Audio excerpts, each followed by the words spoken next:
ಓಂ ಶ್ರೀ ಪರಮಾತ್ಮನೇ ನಮಃ.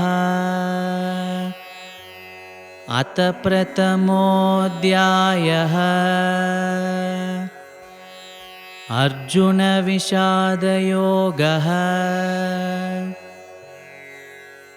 ಅಧ್ಯಾಯ 1 ಶ್ಲೋಕ 6. ಯುದ್ಧಾಮನ್ಯುಶ್ಚ ವಿಕ್ರಾಂತ ಉತ್ತಮೌಜಾಶ್ಚ ವೀರ್ಯವಾನ್ ಸೌಭದ್ರೋ ದ್ರೌಪದೇಯಾಶ್ಚ ಸರ್ವ ಏವ ಮಹಾರಥಾಃ.